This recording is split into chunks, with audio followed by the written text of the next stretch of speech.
marhaban, ahlan wa sahlan kepada Gus Miftah Maulana Habibur Rahman. Selamat datang di Desa Sitanggal.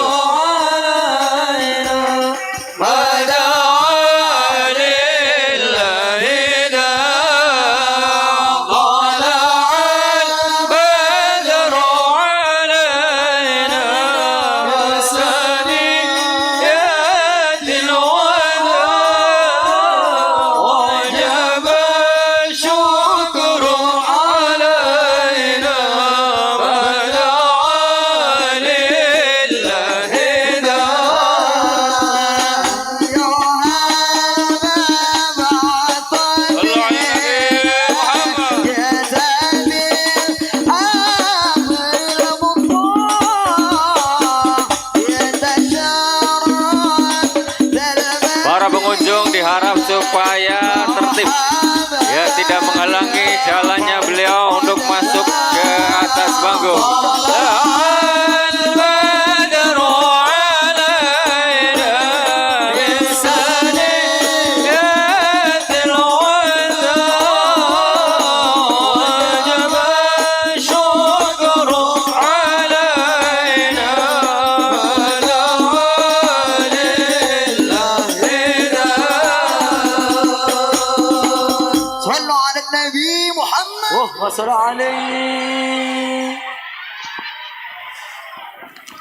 Kami ucapkan selamat datang kepada Gus Miftah Maulana Habibur Rahman. Alhamdulillah beliau hadir di Masjid Sitanggal yang tercinta ini. Bapak Ibu hadirin kaum muslimin wal muslimat, mohon supaya duduk dengan tenang, dengan tertib. Mbak Fatayat silahkan naik ke atas ini.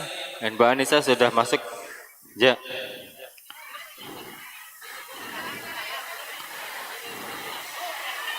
Silakan. Sekali lagi diumumkan untuk kaum muslimin dan muslimat, Bapak Ibu, silakan duduk dengan tertib dan nyaman sebelum kita memasuki acara inti. Hadirin kaum muslimin wal muslimat rahimakumullah. Acara berikutnya adalah acara yang kita nantikan bersama, acara inti dalam rangka Haul Masal ke-35 Desa Sitanggal dan Isra Mi'raj Nabi Muhammad sallallahu alaihi wasallam yang akan disampaikan oleh beliau Ki Haji Miftah Maulana Habibur Rahman. Kepada beliau Gus Miftah Maulana Habibur Rahman dengan segala hormat dipersilakan. Allahumma shalli ala Sayyidina Muhammad.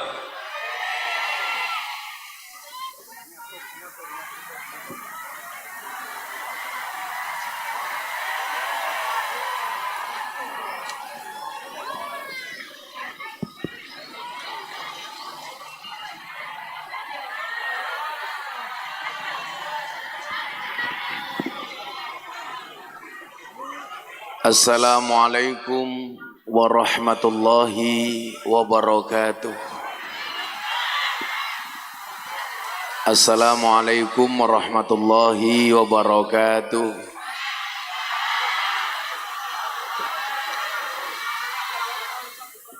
Alhamdulillahil qail. A'udzu billahi samil alimi minasyaitonir rajim. Bismillahirrahmanirrahim. Inna nahnu nuhyil mauta wa naktubu ma qaddamu wa atharahum wa kulla syai'in ahsaynahu fi imamin mubin. Allahumma salli wa sallim wa barik ala hadan nabiyil karim sayyidina wa maulana Muhammadin wa ala alihi wa zabil mujahidin at-tahirin. Rabbi shrahli sadri wa yassirli amri wahlul 'uqdatam min lisani yafqahu qawli, amma ba'du. Hadratal muhtaramin, para masyayikh, para kiai, habaib, alim ulama, tokoh agama, tokoh masyarakat, takmir masjid dan musola, para sepuh bini sepuh yang saya muliakan, para pejabat yang berkenan hadir dalam semua tingkatannya, termasuk TNI Polri yang saya hormati, segenap panitia pengajian dalam rangka Haul Masal dan Isra Mi'raj Nabi Muhammad sallallahu alaihi wasallam, Masjid Jami' Babus Salam, Desa Setunggal, Kecamatan Larangan. Oh iya, si tanggal. Matane ora katon ya. Kecamatan Larangan, Kabupaten Brebes. Apa Bu? Kacamatanya dibuka. Kok kamu nafsu amat? Bapak Ibu warga masyarakat Larangan rahimakumullah. Beli gorengan bagule perawan, perawane ayu, bokonge lemu. Hai orang Larangan yang cantik dan tampan, izinkan aku mengucapkan I love you. Bagaimana saya tidak cinta, kondisi berbasah-basahan, Anda semua tetap hadir.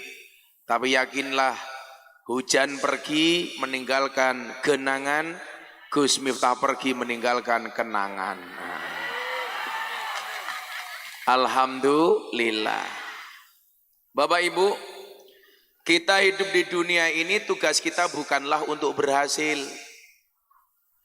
Tugas kita hidup di dunia bukanlah untuk berhasil, tapi tugas kita adalah untuk mencoba. Kenapa? Karena di dalam mencoba itulah kita menemukan kesempatan untuk berhasil. Makanya dalam Mahfudzah itu ada kalimat begini, jarib walahid takun arifah. Coba dan perhatikanlah, maka kamu akan menjadi orang yang tahu. Nah, yang bisa kita lakukan terus mencoba untuk berbuat baik.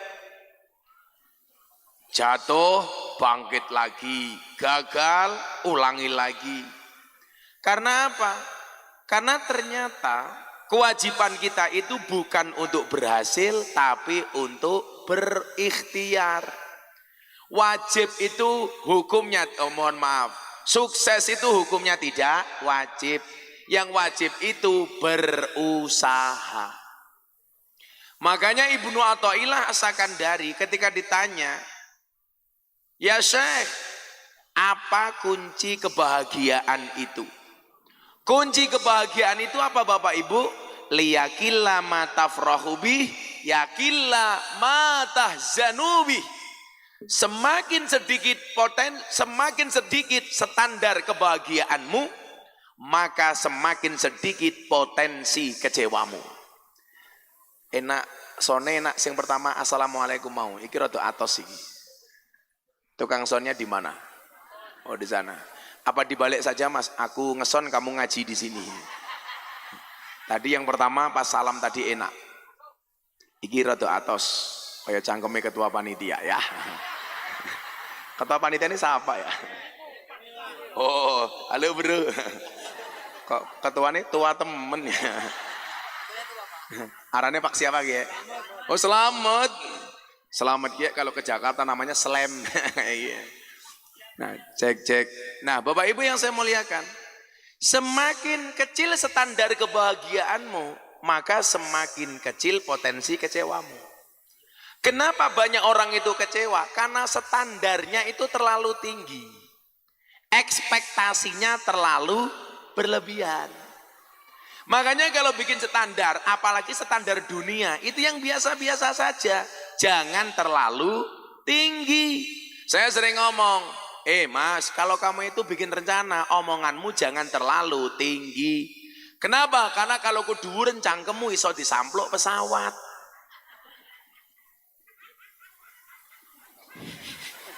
Iki siapa lucu temen ya? Wis tua lemu jilbabe pink.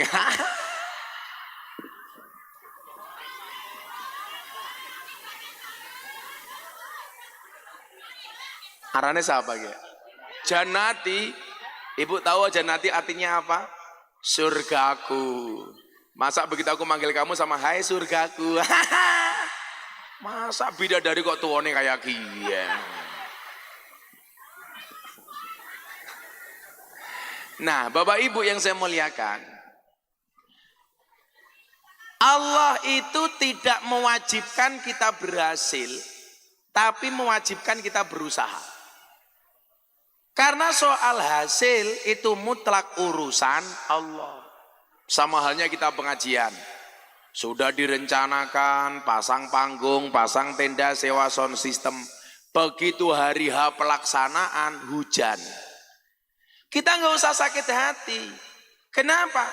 Di saat seperti itulah kemudian kita harus menjadi yang terbaik, yang disukai oleh Allah. Saya itu mencatat, Bapak Ibu, siapa sih orang yang disukai oleh Allah itu? Ada beberapa kategori. Yang pertama, innallaha yuhibbul muhsinin. Allah itu mencintai orang baik. Saya doakan semua yang hadir ini insya Allah orang baik. Ciri-ciri orang baik itu sederhana kok, seneng ngumpul dengan orang baik di tempat yang baik, di acara yang baik. Ini acaranya baik, tempatnya di masjid baik, yang mau datang saya yakin orang baik. Makanya besok kalau mati pasti ditanya, mohon maaf Bapak Ibu para pelayat yang saya muliakan, kata Mbah Lebe, apakah almarhum selamat ini baik apa jelek gitu. Jawabannya baik. Baik. Kecangkeme Janati ngapa?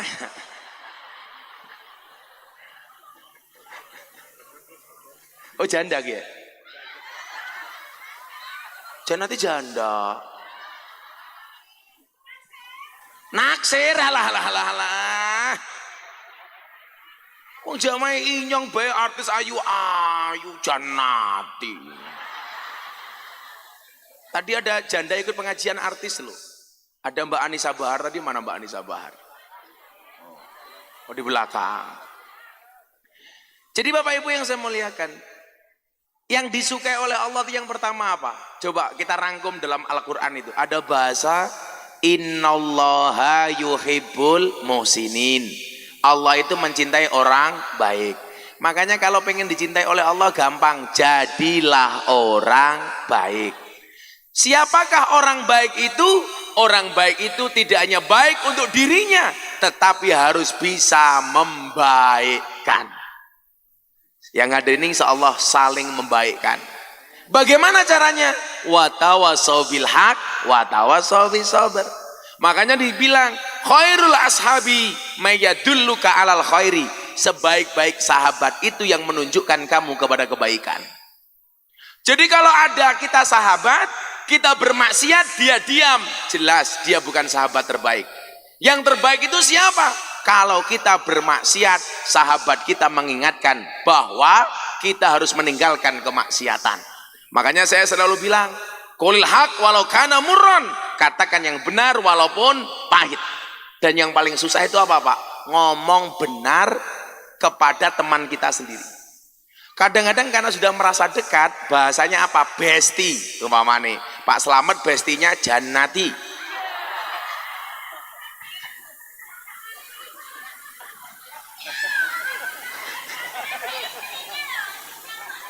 Ada istrinya, kan saya bilang bukan kekasihnya tapi besti. Cie. Kok Janati baper? Kamu naksir Slamet ya? Kita doakan mereka berdua berjodoh. Amin. Kok kamu histeris Janati? Ini dulu Janati masa mudanya persis seperti Marsanda. Sekarang sudah tua ya markaban. Oh ada anak-anak hadroh tuh ini. Nanti kita selawatan ya.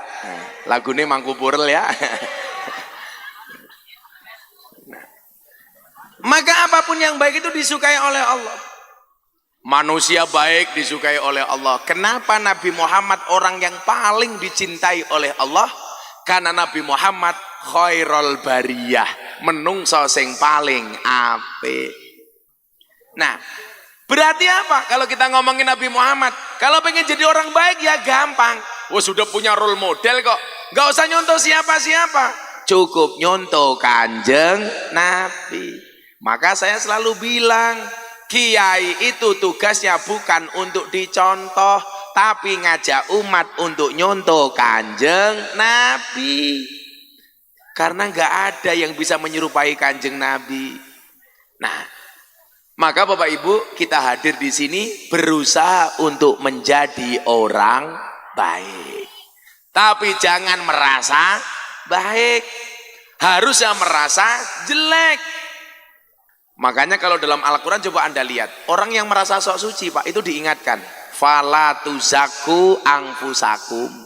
Hei orang si tanggal, jangan merasa suci.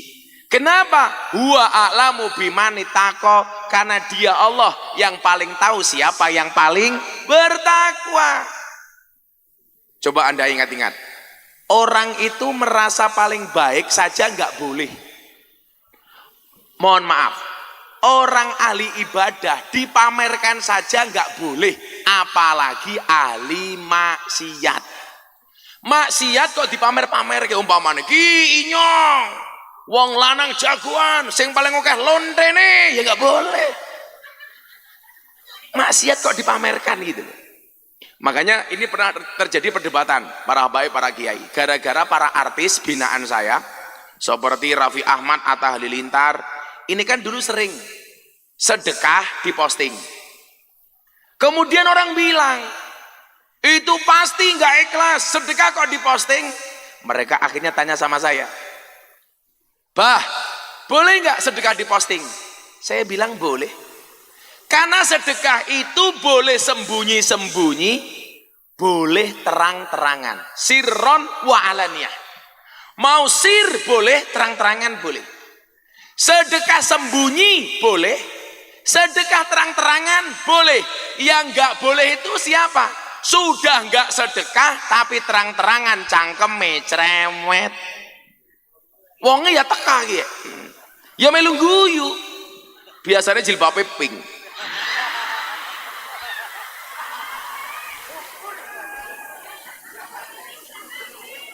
Biasanya jenenge Janati.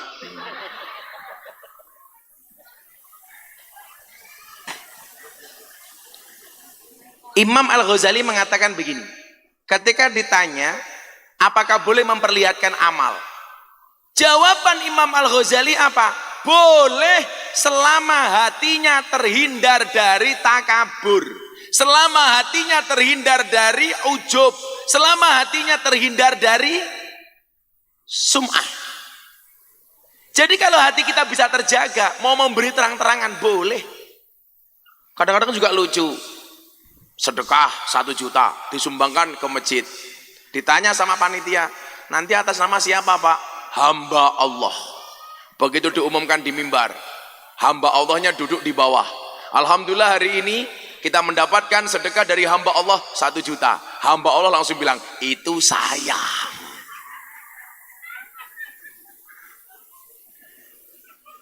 Nah, era medsos Pak, itu era fitnah. Banyak orang bermaksiat diposting. Pertanyaannya begini, yang maksiat saja bangga kok posting kemaksiatan, masa kita berbuat baik nggak mau posting? Jangan sampai kebaikan kalah dengan kemungkaran, betul? Kalau niatnya itu kan nggak ada yang salah. Coba sekarang Anda lihat di medsos, di Instagram, di TikTok, orang ngumbar aurat, ngumbar maksiat semaunya sendiri. Saya malam-malam buka TikTok, ada mbak-mbak pakai jilbab, BH-nya dibuka, hai guys, susuku gede guys, gitu. Delalah saya lihat Pak, pas lewat soalnya Pak. Untungnya saya pakai kacamata hitam, sehingga mata saya mendelik nggak kelihatan Pak. Coba, orang begitu bangganya memposting kemaksiatan, Bu. Mata nih. Untung yang liwat cantik di beranda saya. Coba kalau modelnya kayak Janati, aku yang mutah-mutah.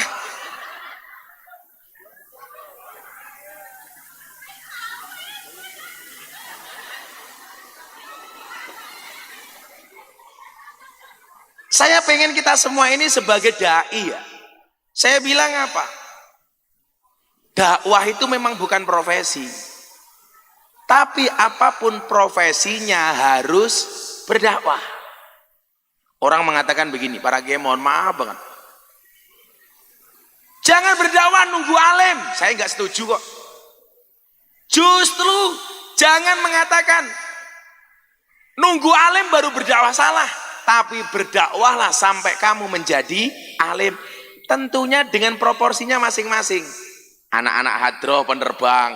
Dakwahnya pakai apa? Ya pakai hadroh. Bagaimana caranya? Sholawatan. Orang kaya sini pojok cangkeme mangan. Baik ya Allah, ya Allah. Nanti seawak weteng kabeh ya.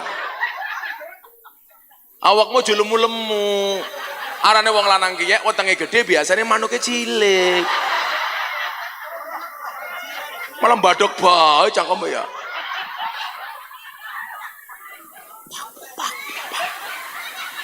Nanti kamu lama-lama badan kamu kayak Janati loh.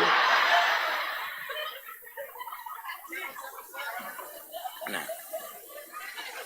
Jangan mengatakan nunggu alim baru berdakwah, tapi berdakwahlah sampai alim.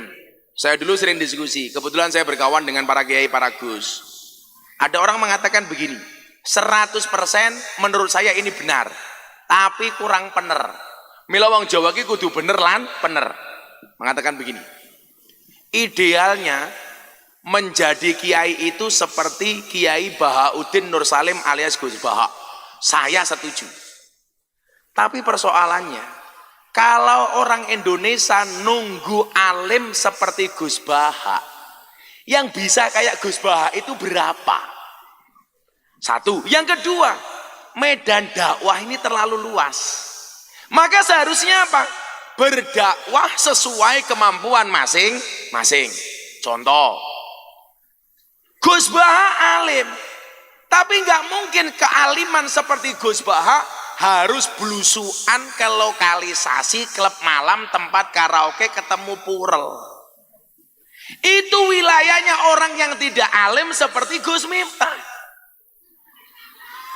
Kalau saya teruji, sudah 23 tahun saya pengajian bersama para purel, bersama para telembok.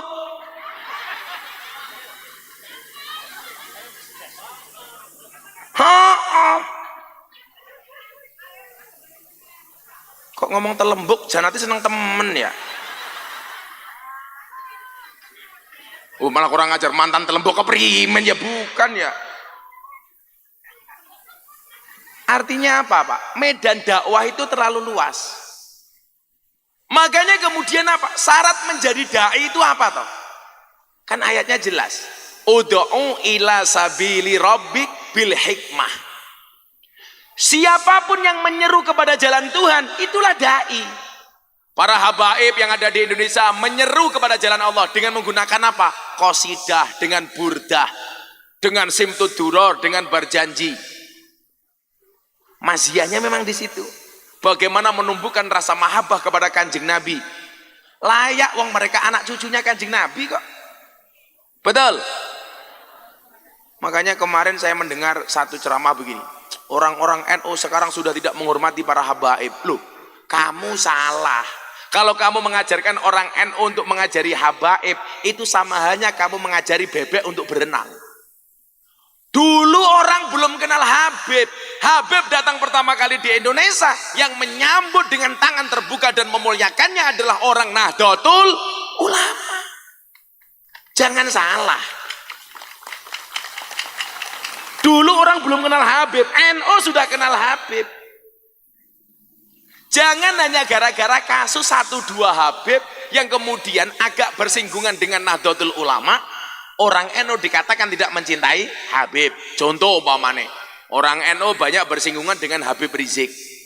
Saya ditanya sama wartawan, bagaimana pendapat Gus Miftah tentang Habib Rizik? Saya bilang, siapapun dzurriyyah Nabi itu wajib dihormati, walaupun tidak harus ditaati.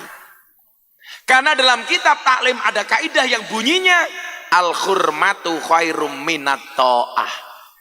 Ahlul bait, dzurriyyahnya Nabi, mereka siapa? Ahlul Baitul Mustafa Tuhuri. Wajib untuk dihormati. Tetapi tidak harus ditaati.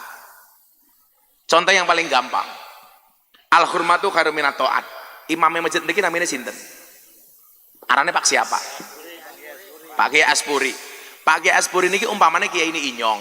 Salat subuh, beliau perintah sama saya, "Miftah, kamu ngimami salat subuh." Saya jawab, "Boten Kiai, Pak Kiai Aspuri mawon yang ngimami salat." Begitu saya jawab boten, berarti saya tidak taat dong dengan Kiai Aspuri. Tapi ingat, tidak taat saya karena hormat saya kepada Kiai Aspuri. Boten Pak Kiai sing imamin jenengan mawon. Ini namanya al-hurmatu khairu minat ta'ah. Dalam konsep suami istri, pagi suaminya ke sawah, istrinya masak, mateng masakannya. Istrinya bilang sama suaminya, "Beb," saya manggil istri saya Beb. Istri saya manggil saya, "Iya say." Bukan sayang sih, syaitonir rajim. Lo kayak bentuknya kayak Janati dipanggil Beb, ya ora pantes. Masa Beb kok sawah bokong kabeh.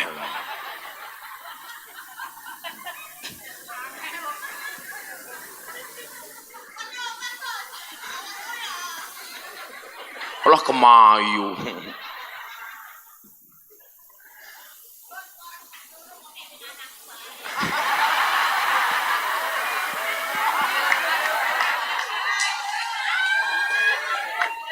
Makan roti, minumnya susu. Anak Janati bokonge lemu.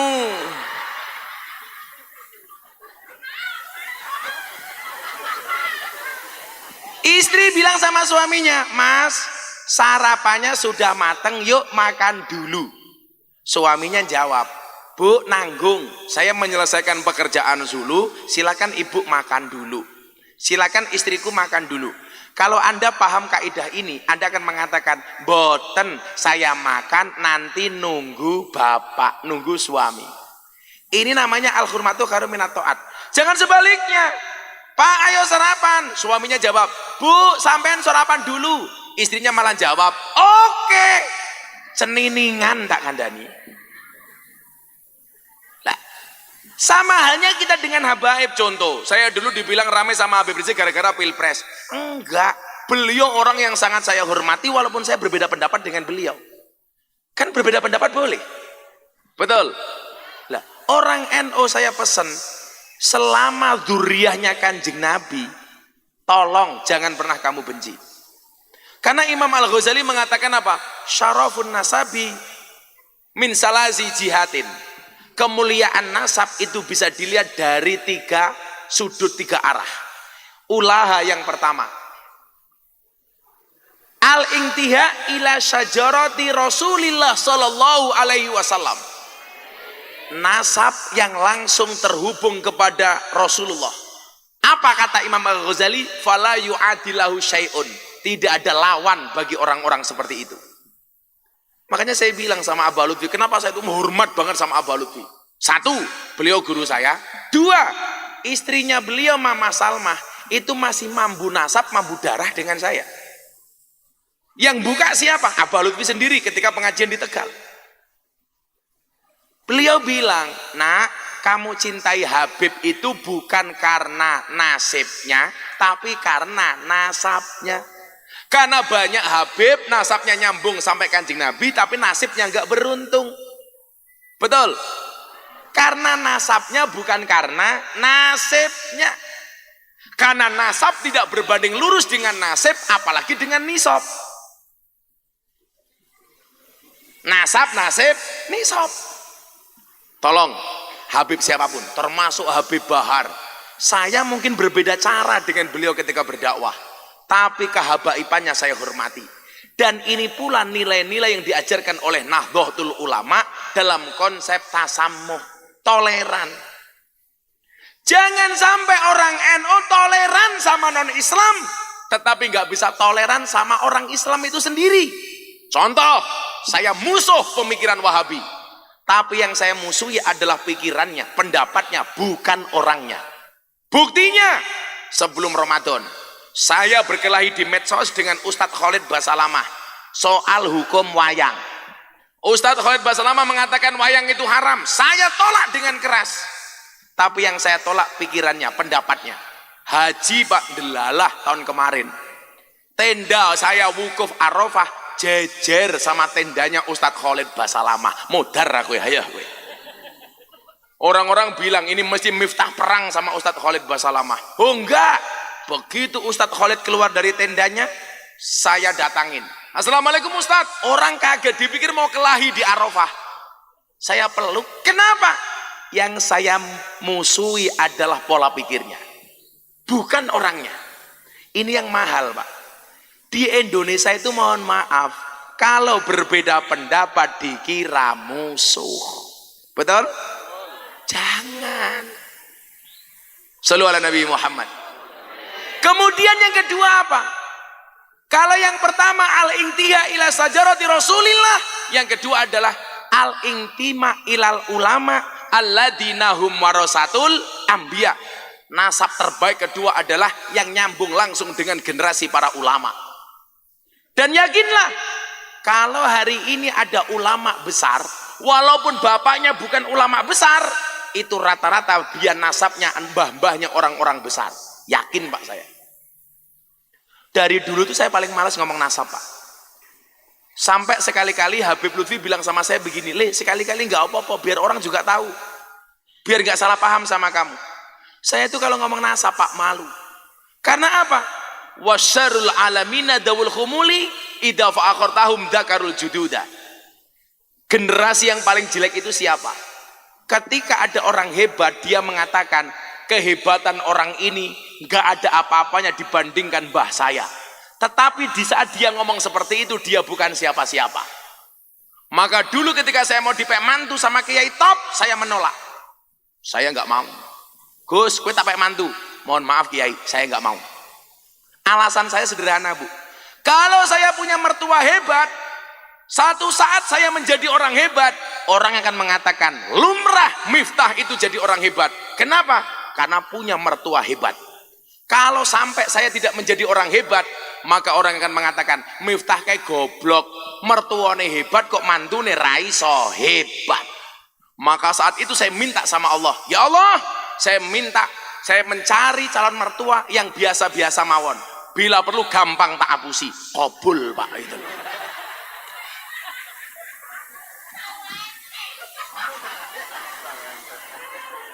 Mbah Janati jangan salah. Mbah saya itu kaya 7 turunan. Persoalannya Gus Miftah keturunan nomor 8. Miskin nggak punya apa-apa. Saya menolak. Coba konco-konco saya ansor ya, saya mungkin gus-gus, anak-anak muda hari ini saya bilang, kita itu malu Pak. Kita ngomong mbah kita orang hebat, mbah-mbah kita orang top. Tapi di saat kita ngomong mbah kita orang hebat, kita bukan siapa-siapa. Kita seringkali terjebak di zona nyaman. Wow, bapakku kiai gede. Maka coba Anda lihat, banyak transisi yang gagal ketika bapaknya mati, kemudian estafet jatuh ke anaknya. Kenapa? Karena selama ini hanya membangga-banggakan orang tuanya, sementara dia bukan siapa-siapa. Ingat, anaknya jenderal itu belum tentu jadi jenderal. Anaknya pendekar belum tentu jadi pendekar. Maka dikatakan apa? Innal fata mayakuluha anada. Pemuda itu yang mengatakan ini loh saya. Laisal fata mayakulu kana abi. Bukanlah pemuda itu yang mengatakan ini loh bapak saya. Kalau ngomong orang tua Bu, saya sampai urutan 18 saya hafal Bu. Miftah Maulana Habibur Rahman, punya bapak Kiai Muhammad Muradi, punya bapak namanya Muhammad Boniran. Pak Kiai jenengan ngitung, bener 18 apa ora? Jenengan ngitung, kowe ngitung. Kabeh melu ngitung ya. Cangkem Miftah bener apa ora ya? Bener 18 apa ora? Kalau urutan ke-18 itu namanya terah tumerah. Saya itu punya catatan. Dari putu sampai mbah nomor 18 itu namanya apa? Saya punya istilahnya menurut orang Jawa. Nomor pertama namanya anak, kemudian putu, kemudian buyut, kemudian canggah, kemudian wareng, udek-udek, gantung siwur, gropak sente, debok bosok, galih asem, gerobak waton, cendeng, giyeng, cumpleng, ampleng, menyaman menyo trah tumrah 18 dirutke. Miftah Maulana Habibur Rahman duwe bapak namine Muhammad Muradi, duwe bapak Muhammad Boniran, duwe bapak Kiai Usman, duwe bapak Kiai Jalal Iman, duwe bapak Kiai Karyonawi, duwe ibu namine Nyai Madarum, duwe bapak Kiai Ilyas, duwe bapak Muhammad Besari. Niki waline Ponorogo, makame teng Tegal Sari. Muhammad Besari. Muhammad Besari duwe bapak namine Kiai Anom Besari, makame teng Caruban. Anom Besari ini istimewa, Bib. Kenapa? Istrinya Syarifah. Makanya kalau seandainya yang mbah saya itu Habib, saya hari ini Habib, tapi delala yang Syarif, yang Duriah itu mbah namanya Nyai Anom Besari, punya suami Mbah Anom Besari. Anom Besari duwe bapak namanya Abdullah Mursad, makamnya di Kediri. Abdullah Mursad duwe bapak namanya Raden Demang, duwe bapak namanya Pangeran Demang, duwe bapak namanya Panembahan Praworo, duwe bapak Susuhunan Wirasmoro, duwe bapak Sultan Trenggono, duwe bapak Raden Patah, duwe bapak Prabu Brawijaya. Raden Patah berapa pas? 18. Kenapa kok saya jarang ngomong nasab? Malu. Mbah saya Muhammad Besari ini punya anak 9. Nomor 7 namanya Kiai Ilyas, dua anak telu Nyai Madarum, nomor 2 Hasan Besari. Hasan Besari ini muridnya orang top. Dia punya murid Ronggo Warsito. Dia punya murid Antowiryo. Anda tahu siapa nama komplit Antowiryo? Nama komplitnya adalah Kiai Haji Bendoro Raden Mas Abdul Hamid Antowiryo Mustahar Heru Cokro Senopati ing Ngalogo Sayyidin Panotogomo Amirul Mukminin Khalifatullah Tanah Jawa Pahlawan Goa Selarong Pangeran Diponegoro. Janati iso mbaleni 1 juta.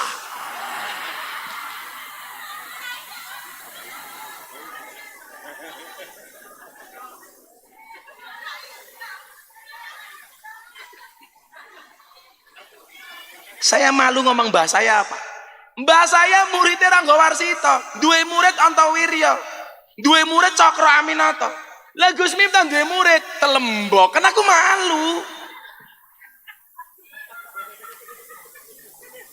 Saya kemarin ngurusi Telembok di Bandungan, Kabupaten Semarang.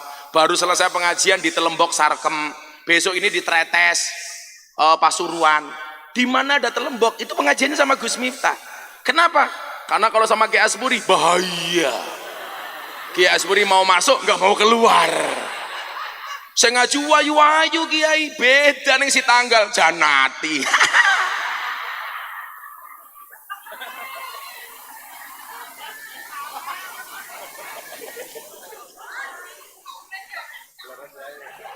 Kamu ingin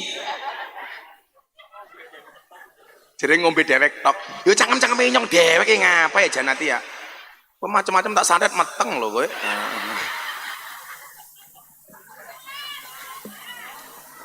Saya itu orang yang ditakdirkan oleh Allah selalu kontroversi. Di mana-mana kontroversi terus. Termasuk ngaji saya di lokalisasi. Tapi alhamdulillah, Pak, begitu banyak kebaikan-kebaikan yang orang tidak tahu. Dulu orang-orang yang menghina saya, Pak, sekarang malah kena kasus asusila, memperkosa santri. Contoh, ada ustadz dari Jember, namanya Fahim Mawardi. Dia bilang apa? Deddy Corbuzier masuk Islam melalui Gus Miftah, melalui pintu yang salah. Ndelalah kena kasus asusila memperkosa 11 santri. Saya bilang, Ustadz Fahim Mawardi, mohon maaf, barangkali Deddy Corbuzier benar masuk Islam melalui pintu yang salah. Tapi ingat, bukan lubang yang salah. Iya.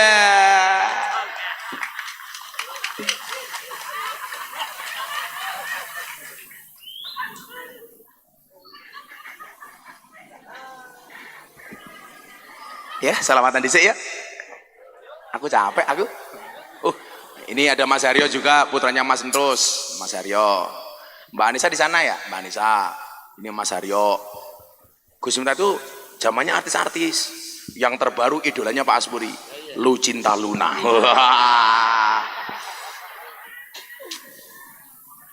Ini konsep tasamuh. Ada NU, ada Muhammadiyah, ada Muslimat, Ada Aisyah kabeh aku raja pada congkrah Indonesia makmur rakyate bunga. Amin. Kabeh aku raja pada congkrah Indonesia makmur rakyate bunga. Salatullah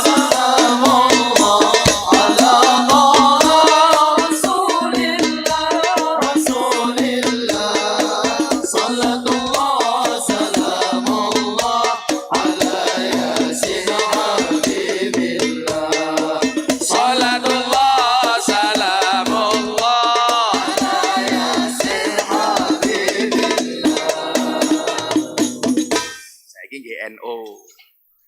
Bapak NO, Ibu Muslimat.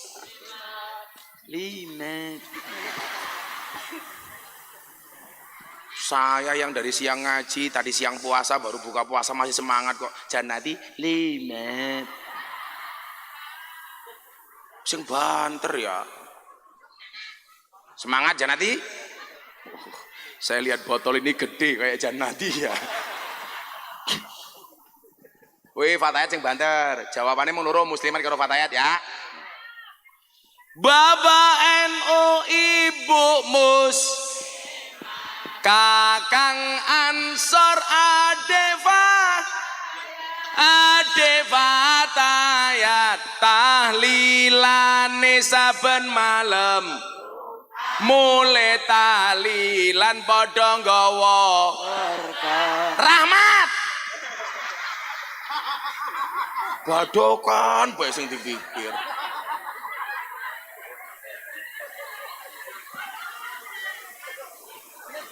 Tahlilane saben malam. Mulai tahlilan padha nggawa rahmat. Salatullah salamullah ala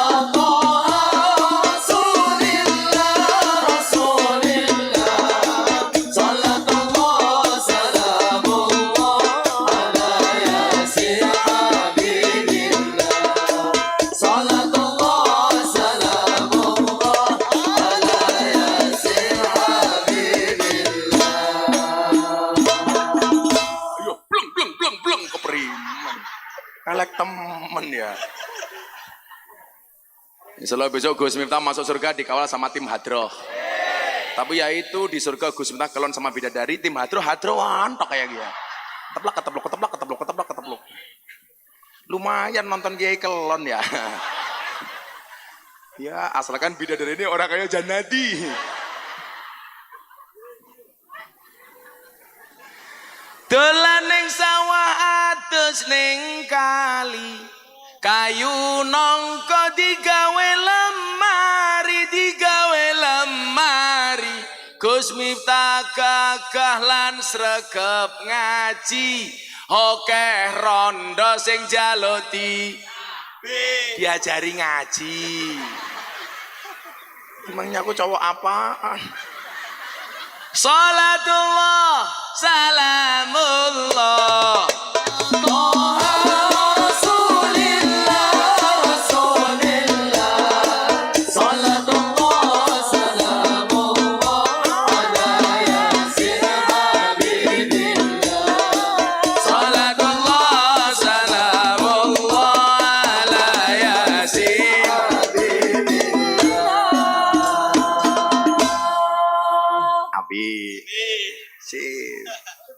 anak Pak Lurah tak kene, Lurah di Lurahe.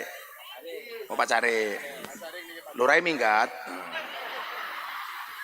Oh, Lurahe wedi munggah panggung ya. Munggah panggung Pak Lurah. Rene. Lurah demo Jakarta bae. Pak Lurah sini, walaupun urunannya cuma sedikit nggak apa-apa. Andi Lurah, Rene ya sih. Ya Allah, wetenge gede manuk kesilik ya. Ini Pak Lurah. Desa si tanggal ngundang Gus Miftah, Pak Lurah lumayan gagah ana gajah adus ning beli najan gagah manuke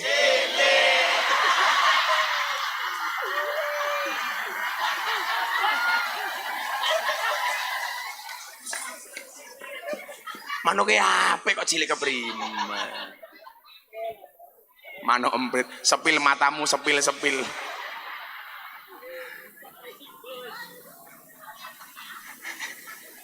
Apa Bu? Sampai esok matane. Aku ya kesel ya.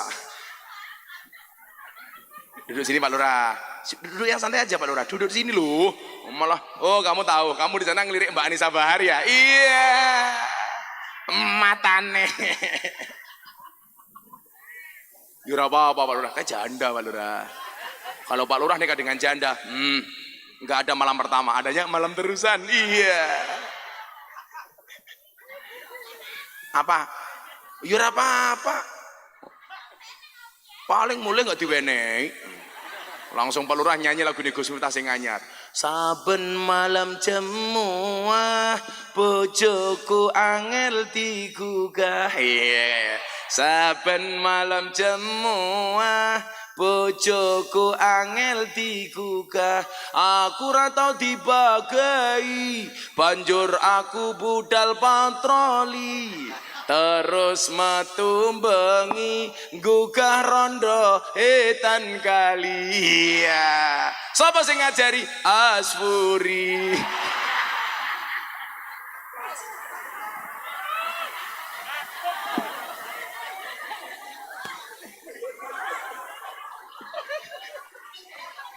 Jandane sapa sing digugah?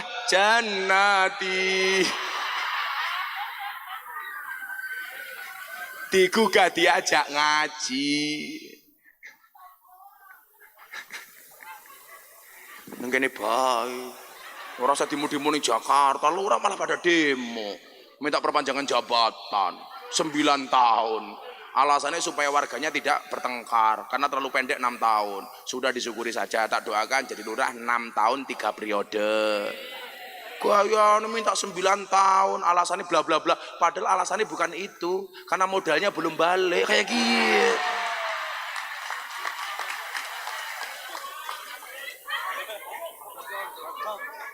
Pak Lurah anaknya siapa? Untung, jenengane Untung. Untung Ngadi Purwanto. Untung. Wetenge aja gede-gede ya. Kayak Gus Miftah kiye lho, seksi. Lah wong lanang kiye wetenge gede manuke cilik, Gus Miftah wetenge cilik manuke gede. Kurang ajar Janati jajal bandingke matane. Seneng temen ya Janati ya. Terlalu bahagia dia. Ya, kita doakan Bu Janati masuk surga pertama kali, amin. Berangkat setelah ngaji, amin.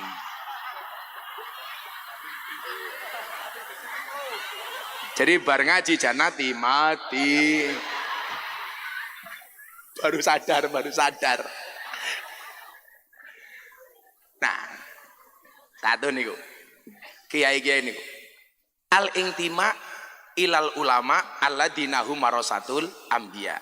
Lah, kalau balik ke sahabat Nahdlatul Ulama, Habib Lutfi itu pernah dawuh sama saya begini. Nak, menghancurkan Indonesia itu caranya cuma satu kok. Napa bah? Dengan cara adu domba, ngedu Habib karo Habib, Kiai karo Kiai. Itu saja. Makanya saya paling benci kalau orang itu membanding-bandingkan Kiai. Saya suka dengan Kiai ini, nggak suka dengan Kiai itu. Saya suka dengan Habib ini, nggak suka dengan Habib itu. Hak kita untuk membandingkan itu apa? Kita nggak punya hak. Falikulli syai'in maziyah. Semua orang itu punya kelebihan masing-masing. Kalau bahasanya siapa ya? Abah Subhan, beliau bilang apa sama saya? Falikulli syai'in pak-pakun. Semua orang punya pak-pak masing-masing. Kalau ngurusi jamaah di pedesaan, saya yakin Pak Kiai Asfuri lebih alim, lebih mampu dibandingkan saya. Tapi kalau ngurusi lonte, yo alim aku.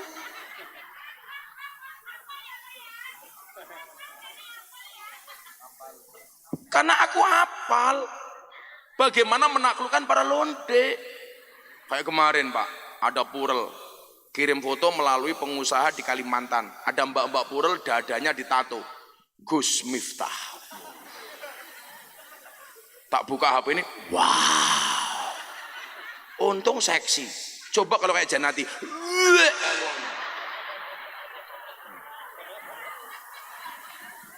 Akhirnya pengusahanya, Gus izin video call, ini mbak-mbak Purel pengen ngelihat Gus Miftah langsung. Video call, Pak Lurah malah delok Gus matane. Ya aja ya. Manuk kecil geleman. Akhirnya video call bener Pak, di atas dadanya ditato Gus Miftah. Saya tanya, Mbak ngapain kamu tato kayak gitu?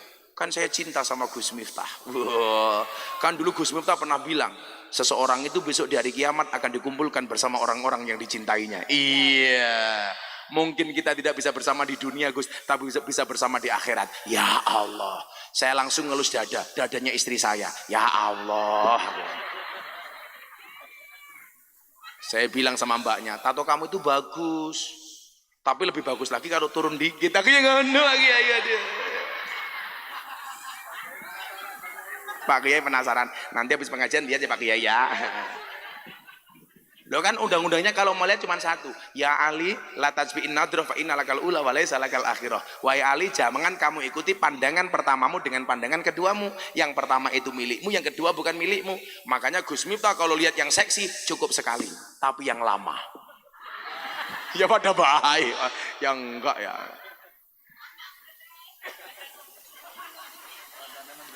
Cangkeme Janati, matane mendelik. Kiai di mata-mata kayak keprimen ya. Janati tak pakai wedangnya, nih Janatinya. Tak pakai wedang, ora gelem. Oh, pengen sini. Ya Allah, ya Allah. Wah, iki lak dijajar karo Janati lak podo-podo gede nih ya. Iya. Alah, malah ngene barang. Wedi aku.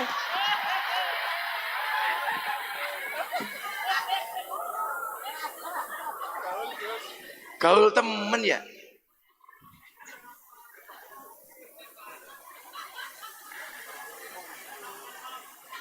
Cinlok matamu, cinlok ngawur. Sorry ya Bu Janati, aku sama kamu beda pemikiran. Kamu mikir Gus Miftah mikir Anisa Bahar. Iya. Nah, di bawah Anisa Bahar mikir Pak Lurah Hontong. Iya. Anak Bu Lurah parah ya? Endi wonge? Aman, gak denger aman. Sallu ala Nabi Muhammad. Nah, maka Bapak Ibu yang saya muliakan, jadi yang terbaik nih. Kalau kemudian kita punya nasab yang besar, tugas kita jangan sampai mengecewakan mbah-mbah kita. Tugasnya berat karena harus menjaga nama mbahnya. Kalau nasab kita jelek, satu hal, bagaimana kita memperbaiki garis nasab kita dengan amal yang baik. Kalau kita nggak punya siapa-siapa nasab yang baik, waktunya bagi kita untuk membuktikan bahwa kita juga bisa menjadi orang baik. Maten mawon aku Pak Lurah. Yang pertama, innallaha yuhibbul muhsinin. Saya yakin kok, ikhtiar yang hari ini dibuat oleh panitia. Coba berapa lama kita mengagendakan pengajian ini. Saya kemarin malah nangis di Palembang mengagendakan pengajian sudah sejak sebelum pandemi. Baru bisa besok berangkat awal Maret. 5 tahun Pak. Dulu sebelum pandemi dia sudah jadwal 2 tahun. Waktunya ngaji indralah kena COVID. Si tanggal sama. Dulu mengagendakannya kapan? 30 Maret 2020. Itu karena yang ngundang bukan Janati. Nah, kalau ada Janati langsung saya tolak.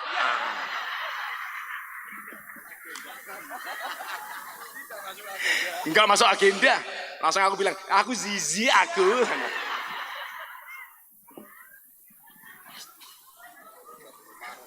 30 Maret 2020. Mundur jadi 2023. Alhamdulillah keturutan, alhamdulillah.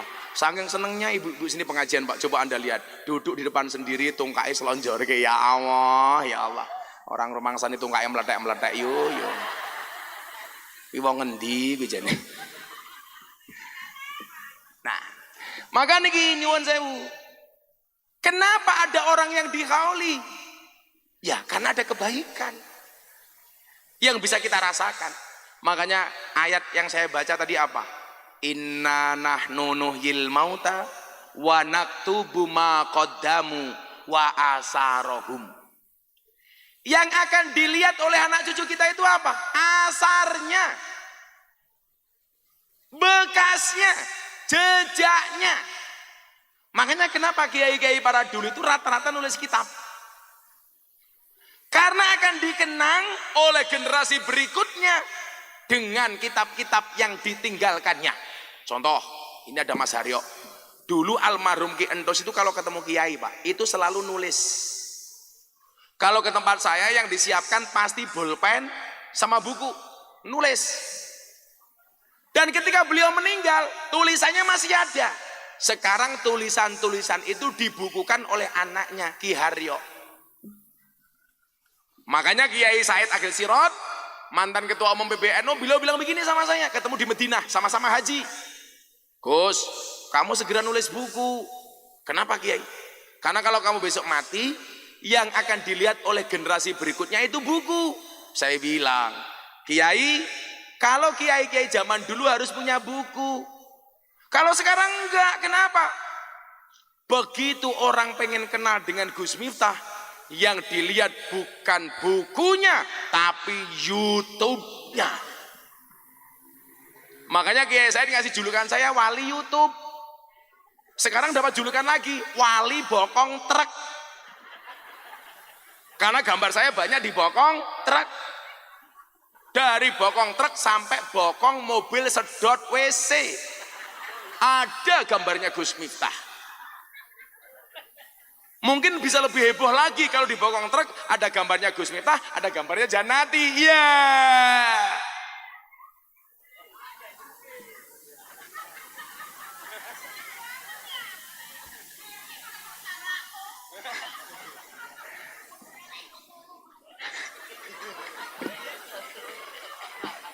Ora iso turu mikir awakmu, ada-ada saja. Wah kayak nyamuk. Bu Janati habis digigit nyamuk ya? Pantesan gatel. Iya.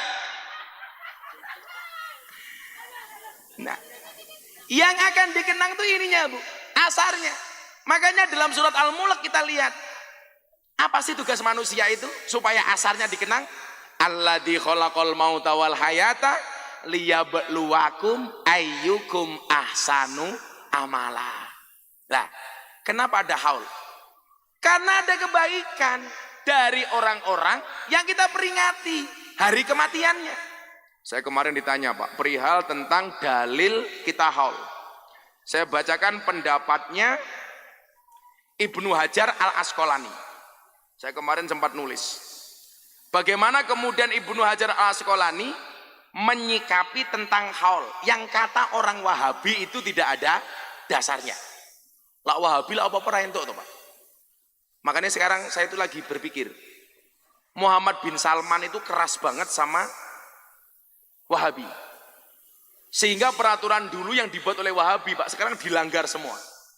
Beliau berani meratifikasi perjanjian antara Syekh Abdul Wahab dengan Syekh As-Saud tahun 1744, 300 tahun yang lalu. Perjanjian soal apa? Syekh Abdul Wahab memegang kendali beragamanya dengan ideologi Wahabi, sementara Syekh As-Saud memegang kendali bernegaranya menjadi Al-Mamlakah As-Saudil Arabiyah. Nah, sama putra mahkota itu diratifikasi. Itu artinya apa? Kematian Wahabi di Arab Saudi. Yang menjadi persoalan apa? Kalau di Arab Saudi Wahabi mati, maka mereka berusaha mencari medan baru yang subur, dan lahan yang paling dianggap subur adalah Indonesia. Ini artinya apa? Tantangan NU di abad kedua ini akan semakin berat Mas. Karena Wahabi akan semakin banyak. Sama halnya dulu Habib terusir dari Jazirah Arab, itu masuknya ke Indonesia. Bedanya apa? Kalau Habib itu membawa dampak positif, kalau Wahabi pasti negatif. Coba kita ingat kelakuan Wahabi. Anda tahu kenapa ulama NU mengirim komite Hijaz ke Arab Saudi? Karena saat itu makamnya Kanjeng Nabi mau dibongkar. Yang menyelamatkan siapa? Salah satunya adalah Sumbangsih Nahdlatul Ulama dengan membuat komite Hijaz. Mereka ngawur, Bu. Situs-situs bersejarah semuanya mau dihancurkan. Makamnya Kanjeng Nabi hancur. Oh, mohon maaf, tempat lahirnya Kanjeng Nabi hancur. Makamnya Kanjeng Nabi juga mau dihancurkan. Lucunya apa orang Wahabi itu? Situs sejarah Islam dihancurkan, tapi tempat yang dilaknat Kanjeng Nabi malah dibuka. Ada tempat namanya Ulawa. Itu Nabi Muhammad melihat saja tidak mau. Dia melarang umatnya, pasukannya, sahabatnya untuk melihat Ula. Saya kemarin baru ketemu sama sahabat saya, Menteri Perdagangan. Beliau umroh lobi perdagangan Arab Saudi Indonesia. Anda tahu di mana Menteri Perdagangan dijamu? Di satu kota namanya Ula yang dulu dibenci sama Kanjeng Nabi, sekarang dibuka. Ini kelakuan Wahabi. Situs Islam dihancurkan, situs yang dilarang Kanjeng Nabi malah dibuka. Itulah bajingannya Wahabi. Makanya saya itu dimusuhi betul sama Wahabi. Karena saya ngerti kelakuan orang Wahabi itu seperti apa. Menganggap semua orang yang tidak seirama dengan dia dianggap kafir. Jangankan orang non-Islam, Pak. Sesama Islam saja yang berbeda dianggap kafir. Mereka nggak percaya dengan duriahnya Nabi, itu nggak percaya, Pak. Menurut mereka duriah Nabi sudah habis. Mereka lupa, padahal besok itu Imam Mahdi akan lahir dari nasab Kanjeng Nabi. Kalau mereka mengatakan duriannya Kanjeng Nabi habis, berarti mereka tidak percaya dengan adanya Imam Mahdi. Kan ngawur, Pak. Makanya saya pesan sama teman-teman di Brebes, jangan sampai Brebes kemasukan orang-orang Wahabi. Setuju? Konco-koncoku Ansori loh, semangat le. Ansor hari ini adalah NU masa depan. Amin.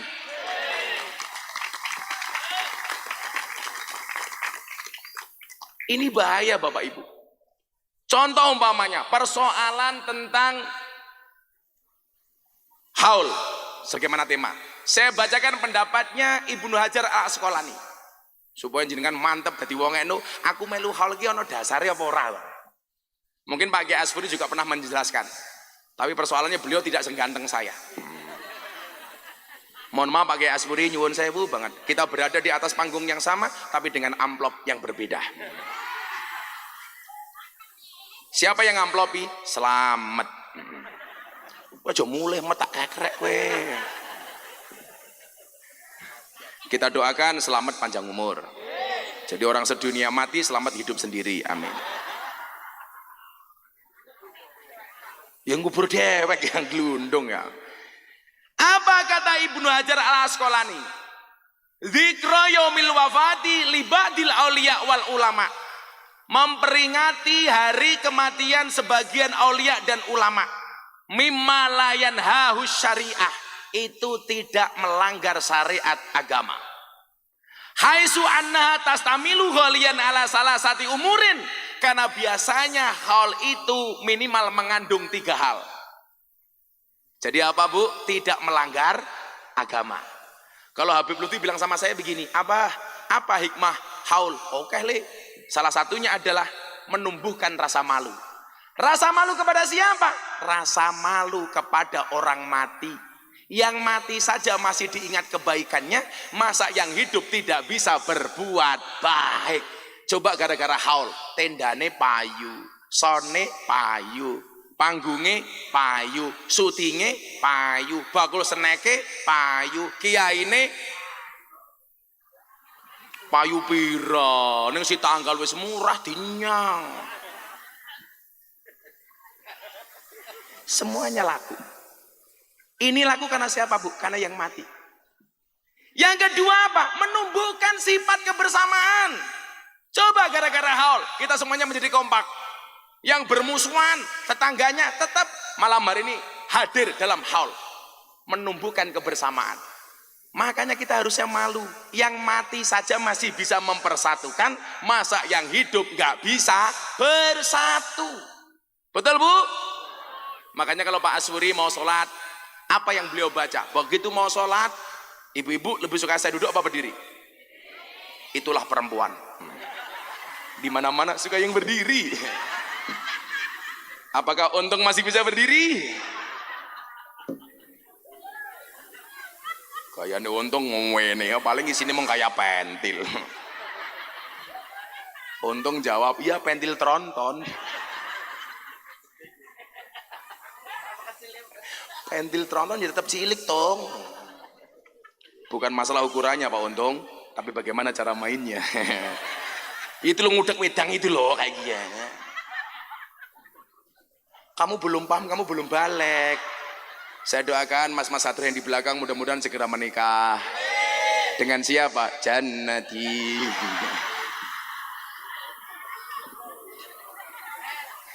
Coba konsep persatuan itu apa? Begitu Pak Kiai Asbri mau ngimami sholat, biasanya imam itu kan tengok ke belakang, betul Bu? Apa yang diucapkan oleh imam? Sawu sufufakum fis sholah. Itu konsep kerukunan, konsep persatuan. Tapi Pak Asbri juga harus ingat, kalau makmumnya cuma satu, jangan sawu sufufakum fis sholah. Saya pernah sholat di Jakarta, imam, makmumnya saya sendiri, imamnya gua ya. Sawu sufufakum fis sholah. Luruskan dan rapatkan softnya di dalam sholat matane. Lah lurusnya karo sapa gitu loh. Wong dewe sawu sufufakum. Anak cita maning Pak Lurah, anak kiai desa, anaknya gaul, hari Jumat rambutnya gondrong, anaknya pagi-pagi ke salon, pulang rambutnya jadi lurus. Lah bapaknya takon, nah rambutmu kamu apain? Tadi kan keriting kok sekarang lurus. Anaknya jawab, Pak rambutnya saya rebonding. Bapaknya tanya, rebonding itu apa nak? Diluruskan. Oh rebonding itu diluruskan. Akhirnya bapaknya berangkat sholat Jumat ngimami. Begitu mau sholat langsung bilang sama jamaah, tolong softnya di rebonding.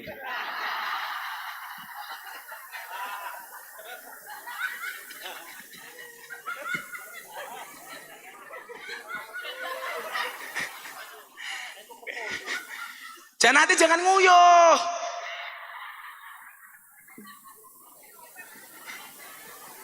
Banjir nguyuh Janati kayak ini ya. Jadi hikmah haul itu menurut Habib Lutfi ya, belum menurut Ibnu Hajar Asqalani. Makanya coba kita lihat, kita bisa rukun gara-gara haul, semuanya bersatu padu. Insya Allah kerukunan ini bisa kita jaga, amin. Karena Nabi Muhammad mengatakan la tadkhulunal jannata hatta tu'minu wa la tu'minu hatta tahabu. Sekali-kali kamu tidak akan masuk surga sehingga beriman, dan kamu belum dikatakan beriman sehingga memiliki rasa cinta dan kasih sayang. Kalau rakyatnya Pak Untung ini bisa cinta dan kasih sayang, otomatis rizki Allah pasti datang. Karena rizki itu akan datang kepada mereka yang rukun, yang akur. Betul? Coba, apa yang terdapat di dalam haul, kata Ibnu Hajar al-Asqalani? Minha ziyaratul kubur wa tasadduqu bil makili wal masyarib. Yang pertama, di dalamnya ada ziarah kubur, dan di dalamnya ada sedekah makanan dan minuman. Jadi kalau ada orang tahlilan, ada makanan dan minuman, itu boleh. Niatnya untuk sodakoh. Sodakoh baik untuk keluarga maupun kepada yang mati. Ja'a rajulun ila Nabi sallallahu alaihi wasallam. Telah datang seorang laki-laki kepada Nabi Muhammad. Faqala, dan kemudian dia berkata, ya Rasulullah, hei Kanjeng Nabi, inna ummi qad matat. Sesungguhnya ibuku telah meninggal. Apa yang fa'uha ing tasaddaqtu anha. Apakah ada manfaatnya kalau saya sedekah atas nama ibu saya? Qala, Nabi menjawab, naam, ho'oh, tenan. Berarti kalau malam hari ini sohibul haul, Anda keluarkan uang untuk beli makanan dan minuman, sedekah untuk yang dihauli, angsal napa mboten? Angsal. Makanya gue mau tahlilane saben malam Jumat, mulai tahlilan padha nggawa. Boleh.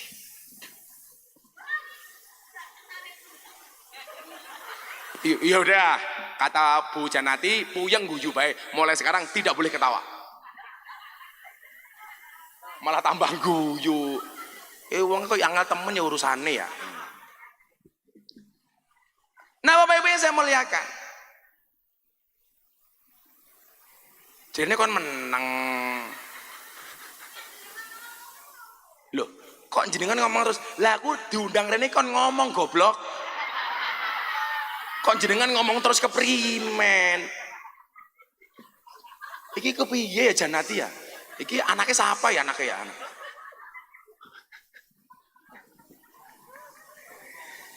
Minha ziaratul kubur. Jelas ziarah kubur. Orang Wahabi mengatakan ziarah itu bid'ah. Ziarah itu sesat. Anda itu kalau datang ke Masjid Nabawi itu otomatis ziarah makam Kanjeng. Lah lucunya orang Wahabi itu mengatakan apa? Ciri-ciri masjid bid'ah itu masjid yang sampingnya atau satu halaman dengan kuburan. Kuwi yo goblok meneh, makame Kanjeng Nabi malah ning jero masjid. Kan orang-orang itu biasanya nganu Pak, masjid itu sampingnya kuburan. Lah menurut orang Wahabi, orang NU sholat kok nyembah kuburan. Kuwi jenenge jaka sembung bawa golok, nggak nyambung blok. Jaga sembung makan roti nggak nyambung Janati.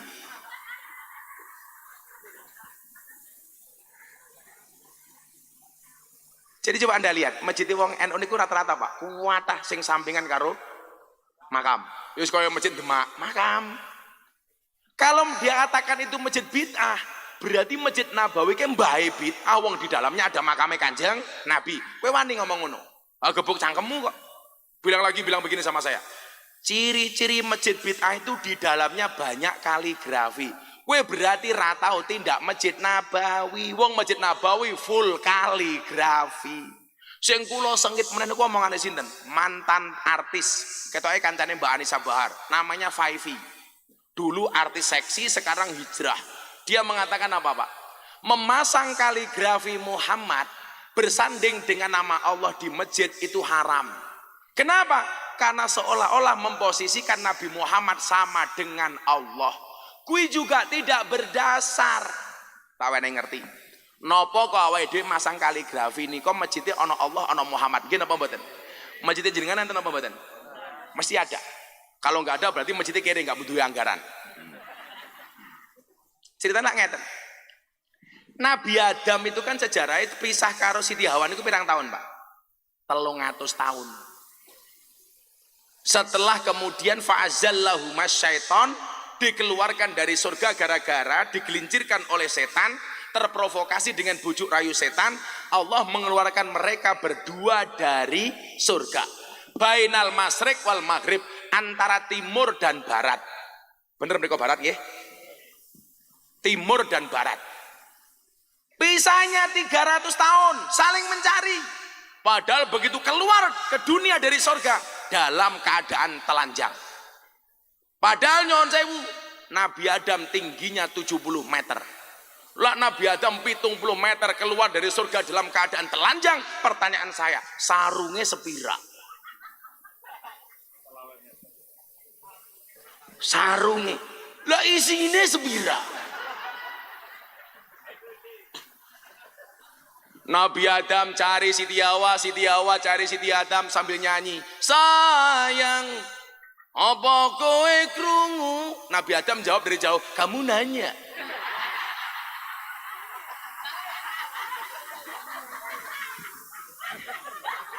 Akhirnya bertahun-tahun Nabi Adam gak ketemu sama Siti Hawa. Nabi Adam langsung nyanyi. Begitu sulit, lupakan Hawa. Gak ketemu-ketemu. Delalah ning dalan Siti Hawa kepleset, langsung malaikatnya bengok, toh ganjel toh.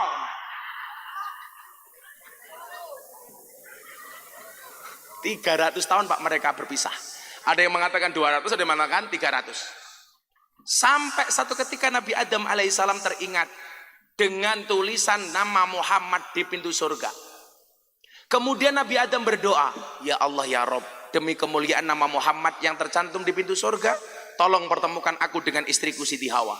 langsung dibales kali Allah.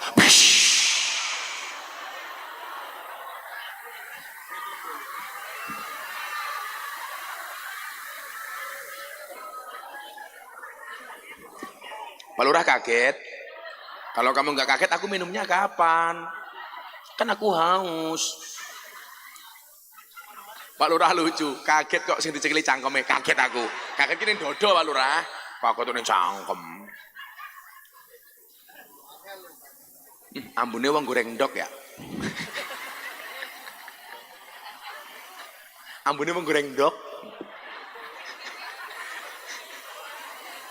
Kayak saya kemarin ceramah di hadapan presiden, saya bilang Indonesia nggak usah takut dengan resesi global tahun 2023. Kenapa? Karena orang Indonesia terutama orang desa biasa berdikari, berdiri di atas kaki sendiri. Orang Indonesia biasa mandiri. Kenapa? Karena orang Indonesia itu keren.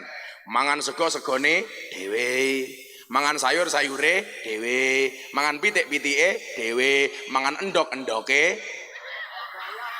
Yo endoke pitik, masa endoke dewe. Nah, ketika Nabi Adam itu berdoa menyebut nama Muhammad, Allah itu penasaran, akhirnya bertanya kepada Nabi Adam. Allah bertanya bukan karena dia tidak tahu, mau pengen ngerti dari mana Adam itu kok ngerti nama Muhammad. Allah yang masih ngerti, wong maha tahu kok. Allah maha tahu, jangan nanti sok tahu. Ditanya sama Allah, "Hei Adam, nggih Gusti, kok kamu tahu nama Muhammad dari mana?" Dijawab oleh Nabi Adam, "Ya Rob, lamma khalaqtani, ketika engkau menciptakan aku, fanafakhta fihi ruh, kemudian engkau menciptakan ruh ke dalam jasadku, wa rafa'tu ra'si, saat itu aku mengangkat kepalaku." Apa yang dilihat Nabi Adam alaihissalam? Di pintu surga nama Muhammad bersanding dengan namamu. Itulah yang jadi dasar kenapa orang NU masang kaligrafi Allah dan Muhammad di masjid, karena itu gambaran surga. Mila wong sing sregep mlebu masjid tak dongake muga-muga mlebu surga. Sing mangkat dhisik dhewe janati, mangkat bar pengajian. Artinya apa? Ada dasarnya, Pak. Kalau Wahabi mengatakan tidak ada dasarnya, berarti dia tidak pernah membaca sejarah ini. Warofa'tu roksi, ternyata ada nama Muhammad di situ. Mungkin orang bertanya, kan Nabi Muhammad Nabi terakhir Gus, itu yang dimaksud dengan Sayyidil Awwalina wal Akhirin. Nabi Muhammad itu tuan pertama dan tuan terakhir. Maksudnya apa? Ruhnya, zatnya diciptakan sebelum Nabi Adam, tetapi penciptaan sebagai Nabi diciptakan setelah Nabi Isa alaihi salam. Nabi ne apik, awake dhewe dianggap umat sing paling apik. Alhamdulillah kuntum khaira ummah. Jadi pendapat-pendapat Wahabi niku jane kabeh iso dijawab. Ana mana sing takon, "Gus Inyong penasaran, kenapa orang NU itu kalau baca tahlil kepalanya digoyang-goyangkan?" Tak jawab sing paling gampang, gawe kopi. Ki kopine tutupe ping to jijiki iki jan-jan. Kan aku benci. Masa tutupe ping. Tak wene contoh sing paling gampang. Endi mau hilang, endi mau hilang. Oh, ditangkap kae. Masa jikut maning. Sak kopi nih. Kenapa orang NU itu kalau tahlil kepalanya digoyang-goyang? Ini jawaban paling ilmiah dan rasional. Gawe kopi. Ada gelasnya, ada kopinya, ada gulanya, ada airnya. Yang satu buat kopi nggak usah diaduk. Yang satu bikin kopi, ada gelasnya, ada kopinya, ada gulanya, ada airnya, diaduk. Kira-kira kopinya lebih nikmat yang diaduk apa enggak? Ya diaduk. Kenapa orang NU kalau tahlilan kepalanya goyang-goyang? Lebih nikmat.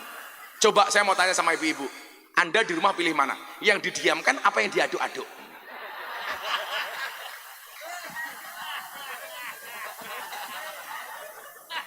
Masa tahlilan kok sepaneng? Abdul dzikri falam anahu la illallah la illallah. Ora asik temen ya.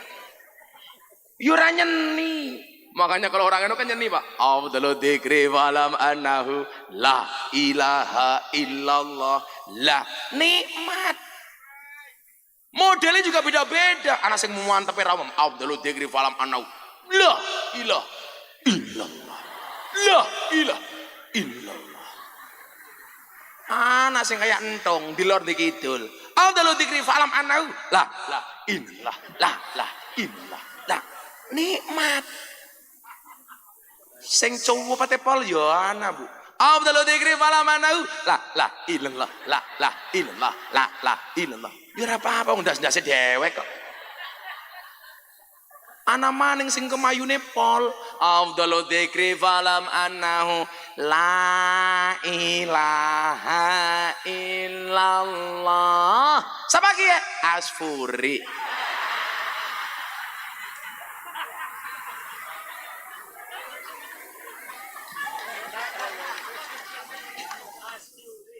Ya beda-beda. Lagi cancor tak kandani le. Mbah Sirot wali ini Magelang. Itu dulu gurunya Mbah Khudori. Mbah Khudori itu bapaknya Gus Yusuf Khudori. Punya guru namanya Mbah Sirot. Ini kan walinya Magelang. Payaman. Anak-anak Ansor itu penasaran. Kenapa orang NU kalau tahlil kok kepalanya digoyang-goyangkan.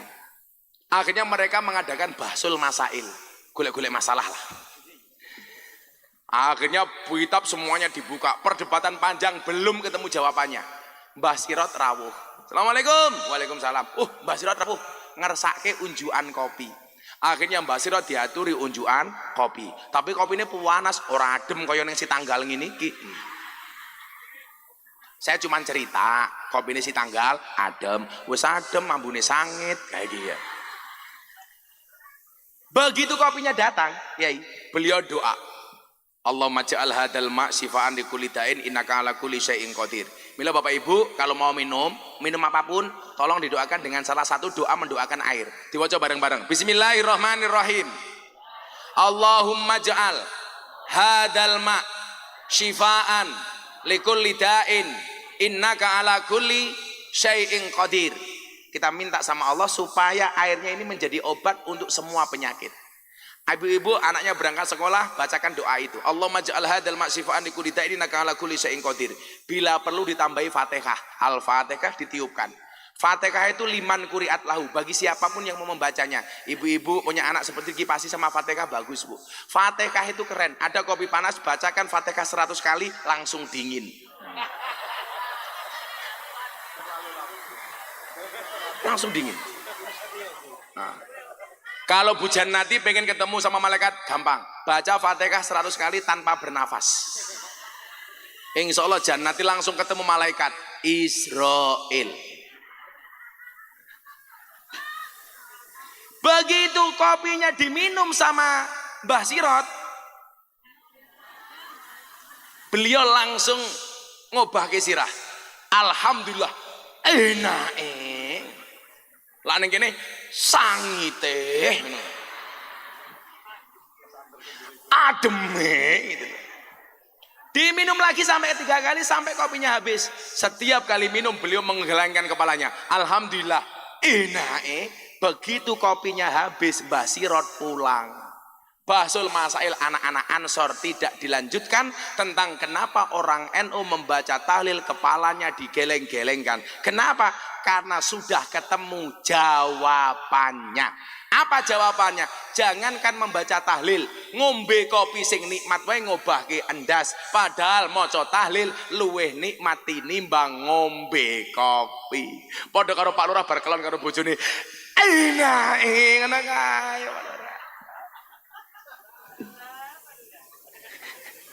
Nanti Pak Lurah pulang sambil nyanyi tul jaina ora nutul ora pena nutul kerasa pena sing ditutul dangak-dangak kana kae.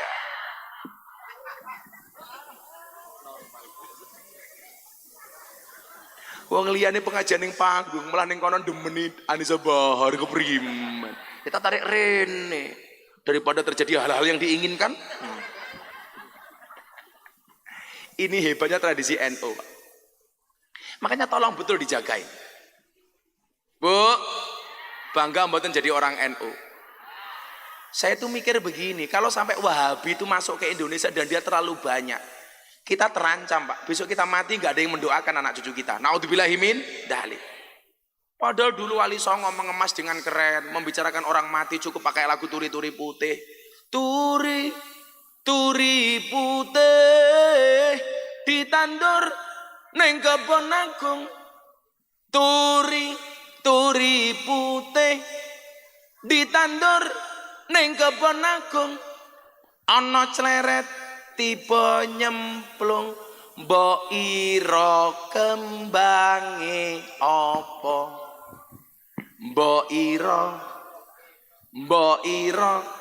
ira kembange. Weh, sapa sing ngongkon? Kaget aku.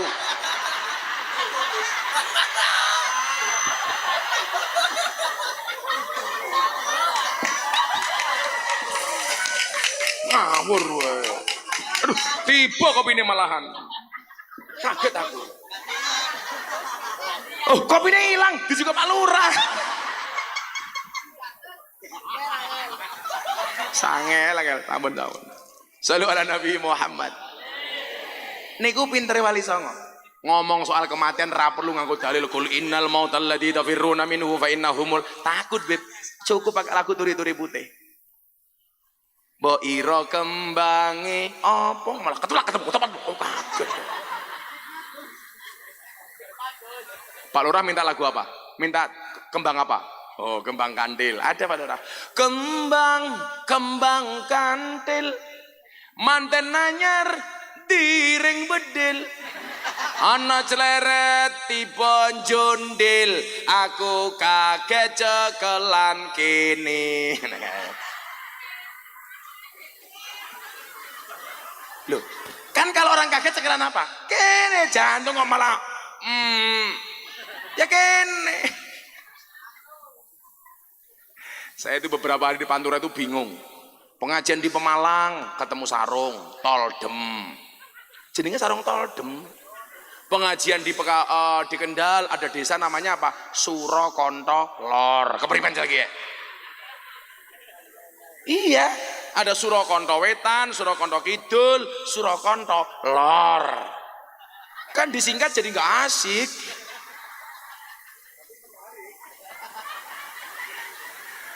Kayak saya pengajian di Kebumen ada jembatan Butuh. Disingkat jadi jembatan Butuh. Disingkat jadi jembatan Butuh. Iya namanya kan biasanya jembatan Butuh. Disingkat jadi jembatan Butuh. Kayak di Gunung Kidul ada tempat piknik namanya tempat piknik Gunung Kidul. Disingkat jadi tempat piknik Gundul kayak gitu loh.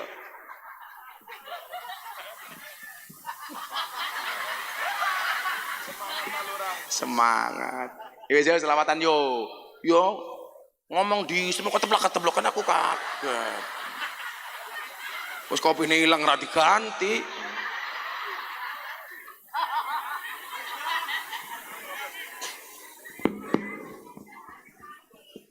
Salatullah salamullah ala toha rasulillah. Salatullah ala yasin habibillah. Ala yasin habibillah. Tawasalna wa biladi rasulillah wa kulli mujah ahlil badri ya Allah. Bareng-bareng salatullah salamullah ala toha rasulillah. Salatullah ala yasin habibillah. Ala yasin habibillah. Tawasalna wabiladi rasulillah wa kulli mujahidilillah bi ahlil badri ya Allah. Bi ahlil badri ya Allah.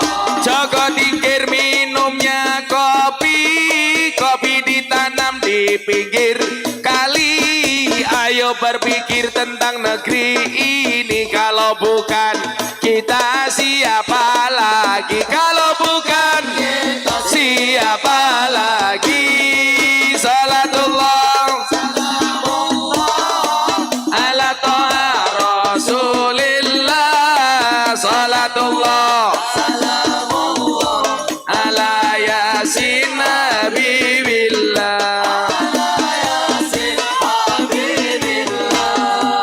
Tawasana bi bismillah wa biladi Rasulillah wa kulli mujahidin bi ahlil badri ya Allah.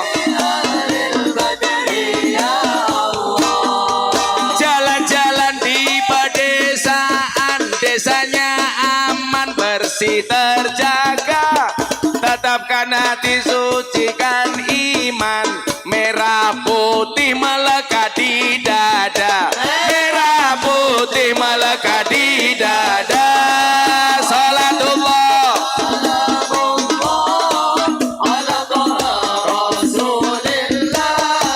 Salatullah salamullah ala yasin ala yasin Habibillah. Tawasana bi bismillah wa kulli mujahidi lillah bi ahlil badri ya Allah. Bi ahlil badri ya Alhamdulillah. Minum kopi rasanya nikmat. Enggak ding, enggak ada kopinya kok. Ikan bawal di tengah desa, mari ngaji dan bersolawat. Dari si tanggal untuk Indo, dari si tanggal untuk Indonesia. Salatullah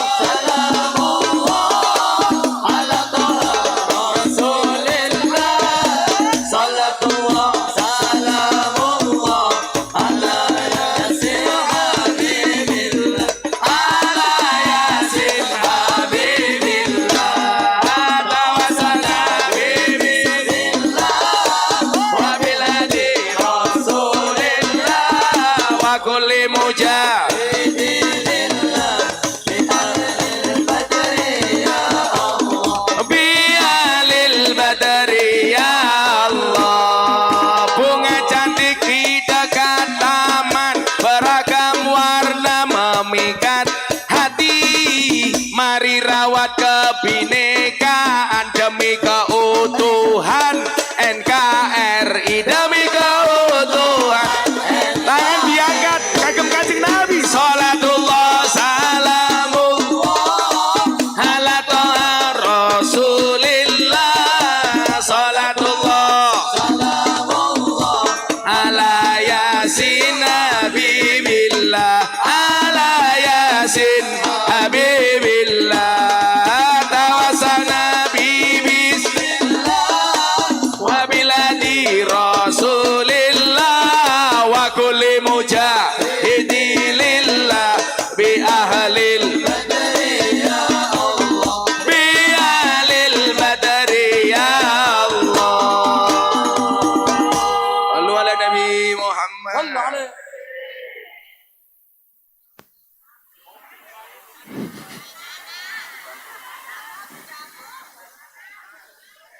Makan roti di tengah desa. Alhamdulillah kopinya akhirnya teka.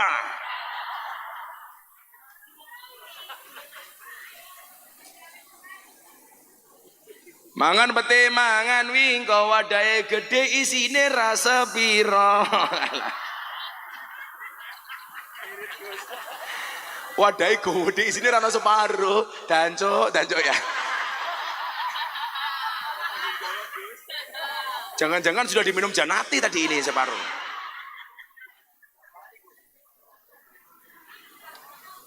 Kalau kopi panas langsung diminum Pak Lurah. Jangan pernah kamu sesali kopimu dingin. Kenapa? Karena ketika hangat tidak pernah kau hargai. Iya. Gitu. Jadi pemimpin itu Pak Lurah cukup seperti kopi. Kayak Pak Lurah nih kopi. Hitam sih, tapi banyak yang mencintai. Ya!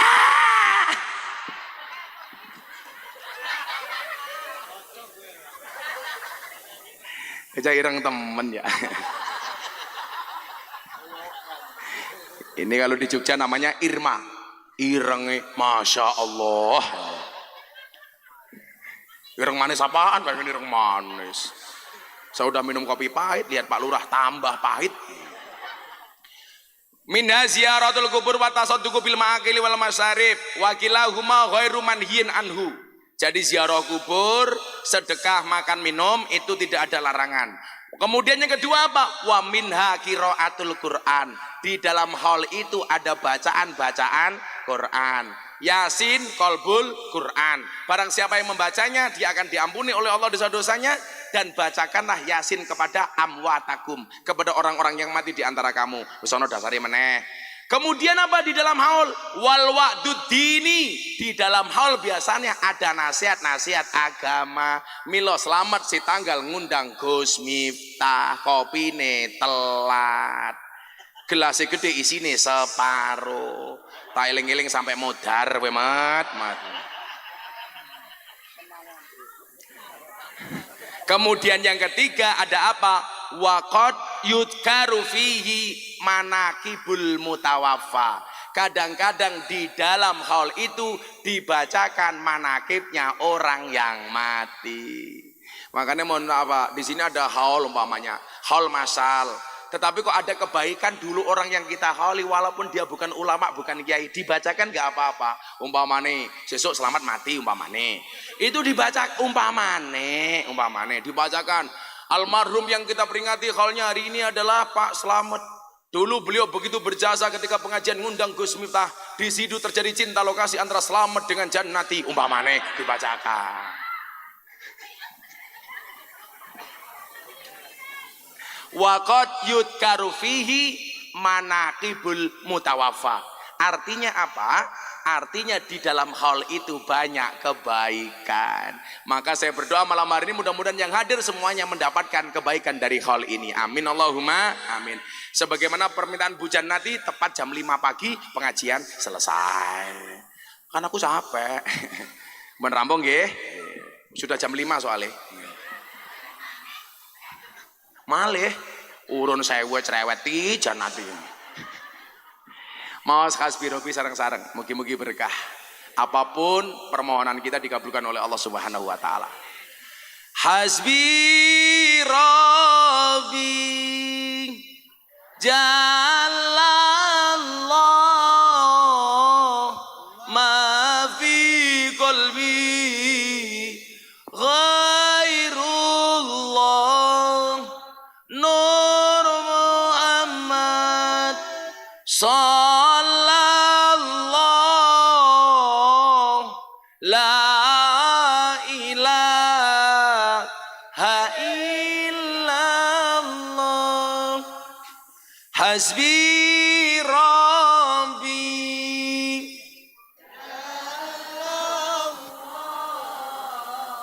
Ma fi qalbi Ghairullah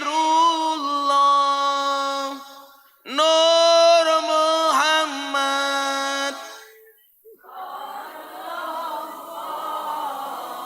La ilaha illallah Bismillahirrahmanirrahim Allahumma salli ala Sayyidina Muhammad wa ala ali Sayyidina Muhammad walhamdulillahi rabbil alamin Allahumma rzuqna istiqamah Allahumma rzuqna bi ziyadatil ilmi war rizqi wal ibadah Allahumma rzuqna ziyaratal Makkah wal Madinah Allahumma rzuqna dzurriyyatan thayyibah Allahumma rzuqna ahlan sakinatan mawaddatan wa rahmah Allahumma rzuqna bi alfi quwwah Allahumma rzuqna bi alfi barakah Allahumma rzuqna bi alfi karamah Allahumma rzuqna min ahli sunnah wal jamaah Allahumma rzuqna bi husnil khatimah wa na'udzubika min su'il khatimah wa adkhilna jannata mal abrar ya aziz ya ghafar ya rabbal alamin walhamdulillahi rabbil alamin. Sedaya panitia dan masyarakat Sitanggal matur nuwun hadanallahu wa iyyakum ajmain wa lafu minkum. Assalamualaikum warahmatullahi wabarakatuh. Yuk foto di sini yuk. Gus.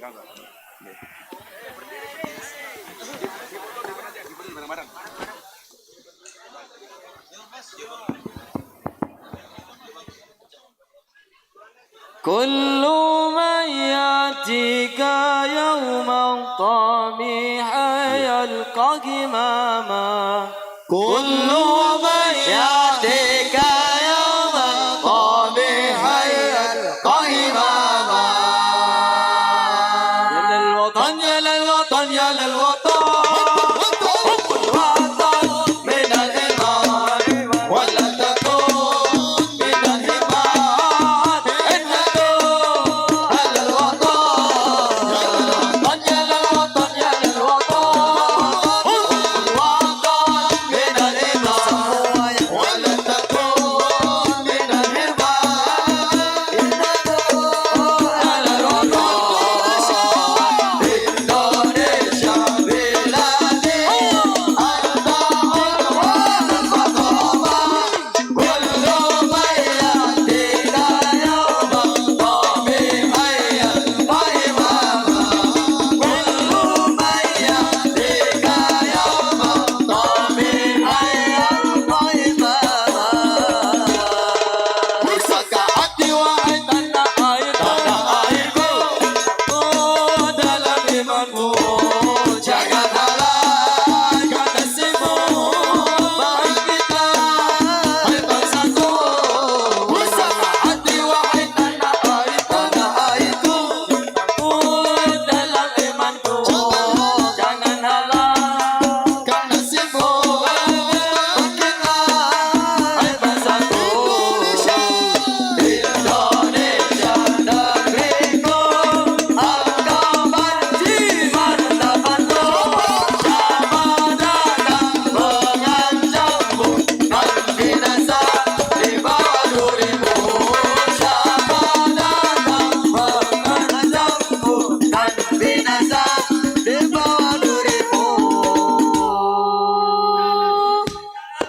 Ya lal watan hubbul watan minal iman wala takun minal hirman inhadu alal watan Ya lal watan ya lal watan ya lal watan hubbul watan minal iman wala takun minal hirman inhadu alal watan Indonesia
versi hasilnya untuk diri dari Anda.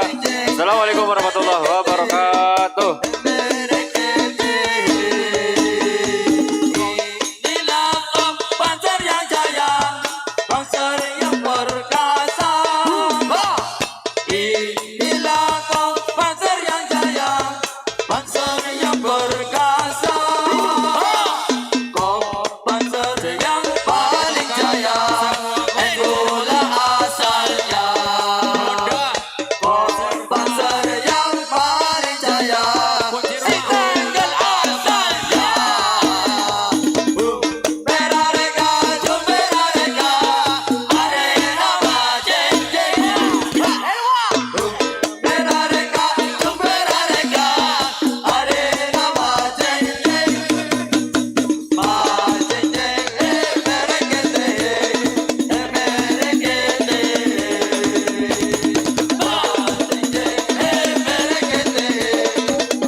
Terima kasih untuk Al-Munsyid Bebas.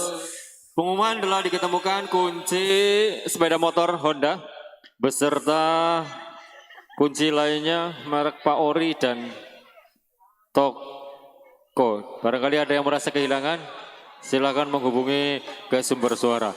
Sekali lagi telah ditemukan kunci sepeda motor Honda dan 2 bandul kunci lagi.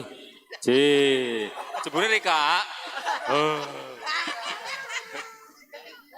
Perak ya. Oh, sing den bocah pengunjung. Ternyata bukan Pak Tohir, alas. Ini, Mbak. Ngel. Oh, iya. Kuncinya telepon. Makasih. Cek.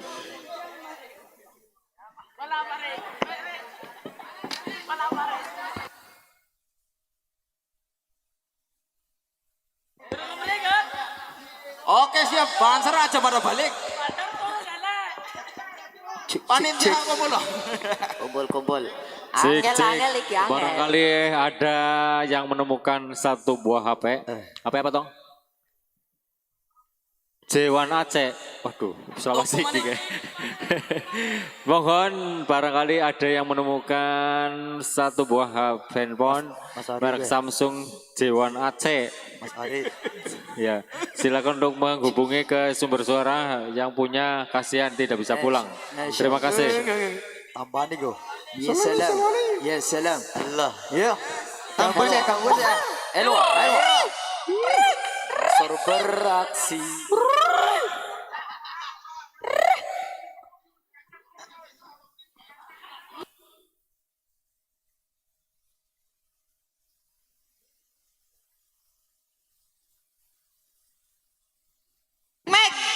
Cek. Ah, halo, di. Ya, yuk. Oke. Masih semangat? Untuk para Oke. banser. Semangat. Banser disuruh Yeah. kumpul. Panser disuruh kumpul ya. Pengumuman. Ya. Kita menyanyikan lagu Pars Banser. Iya. Suruh beraksi. Masih.